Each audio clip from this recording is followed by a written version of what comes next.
Hey everyone, and welcome to today's Explainer. We've got a truly fascinating legal mystery to unravel today. We're diving deep into a landmark Supreme Court case, the case of Feliciano and Aquitania. And this one, well, it brilliantly tests the very boundaries of government accountability, corruption, and honestly, pure bureaucratic confusion. So how exactly does a massive government payout end up in a complete judicial reversal? Let's figure it out together. I mean, think about it. Can a public official just triple their own salary and somehow stay out of prison? It sounds exactly like the setup to a classic tale of blatant government corruption, doesn't it?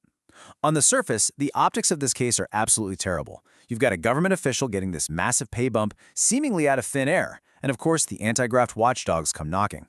But, as we're going to see, in the highly intricate world of Filipino administrative law, that line between a deliberate criminal act and a genuine bureaucratic mistake, well, it can be incredibly blurry. What's really wild here is the sheer scale of the jump.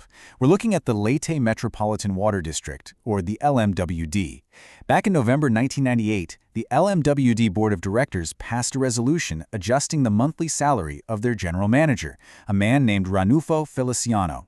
Now, they took his base pay from 18,749 pesos a month and just rocketed it up to 57,146 pesos. That is literally more than 3 times his original pay. And, to make matters worse, they made it retroactive to January of that exact same year. This right here brilliantly illustrates why this move triggered massive alarm bells. You've got the Department of Budget and Management, the DBM. Their approved plantilla of personnel strictly placed the LMWD general manager at salary grade 25. That capped out at that 18,749 peso mark. But then you have the LMWD board completely overriding that strict limit to pay out over 57,000 pesos instead. On paper, it totally looks like a group of officials just decided the rules didn't apply to them and pried open the public vault. So, unsurprisingly, state auditors disallowed the payment and the hammer came down. The Sending Gabayan, the Special Appellate Anti-Graft Court, looked at these facts and delivered a crushing verdict. They found General Manager Feliciano and Board Vice Chairperson Cesar Aquitania guilty.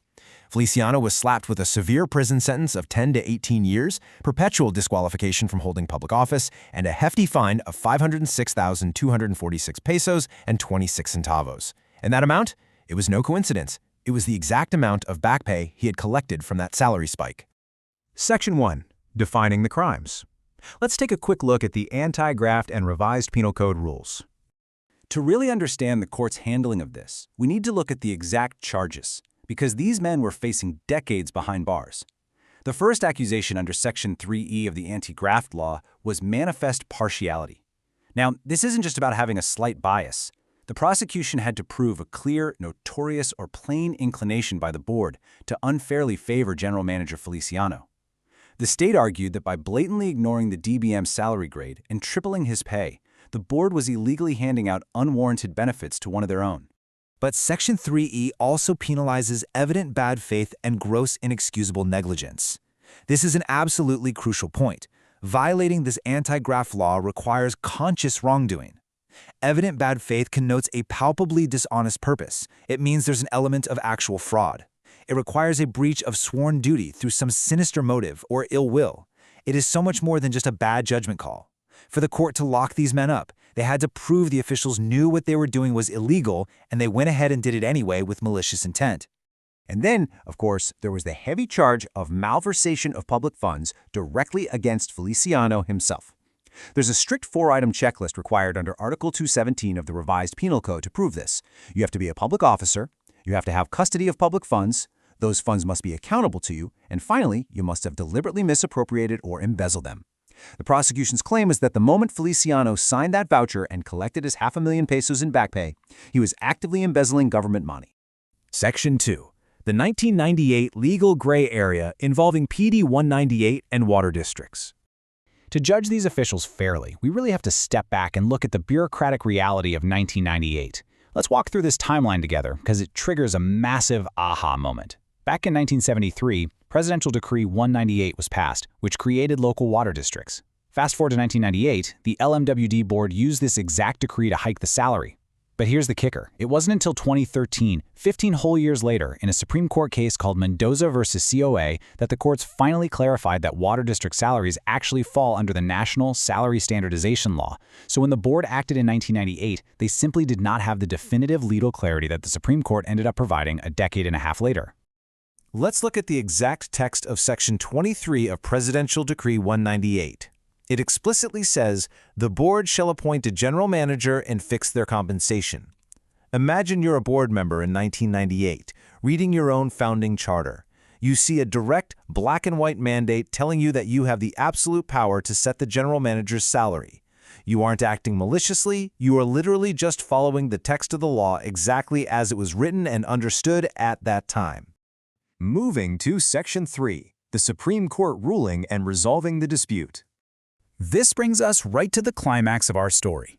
The Supreme Court had to step in and answer a deep philosophical question at the very heart of this whole review.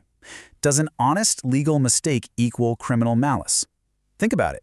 If you misinterpret a law, but you do it honestly, based on the exact text available to you, are you really a corrupt criminal deserving of a decade in a penitentiary?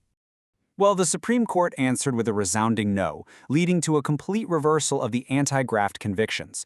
The court ruled that there was absolutely no manifest partiality and zero evident bad faith. And why? Because the board acted on an honest belief. They relied on Section 23 of PD 198.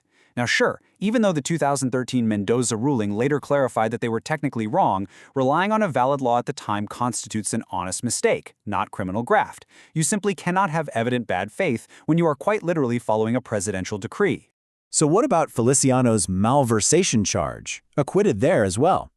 The Supreme Court explained that Feliciano was merely processing a payment based on a board resolution that, at the time, was presumed entirely valid. It's not like he secretly siphoned funds into some hidden offshore bank account. The disbursement voucher was completely accomplished, all the supporting documents were attached, and it moved right through the proper official channels. His signature was just a ministerial act based on the board's directive, not some deliberate act of embezzlement. Finally, Section 4, not every mistake is criminal. This entire case serves as such a powerful reminder about the vital boundary between administrative errors and actual punishable corruption. I want to end with this brilliant quote from Justice Kagiwa's concurring opinion.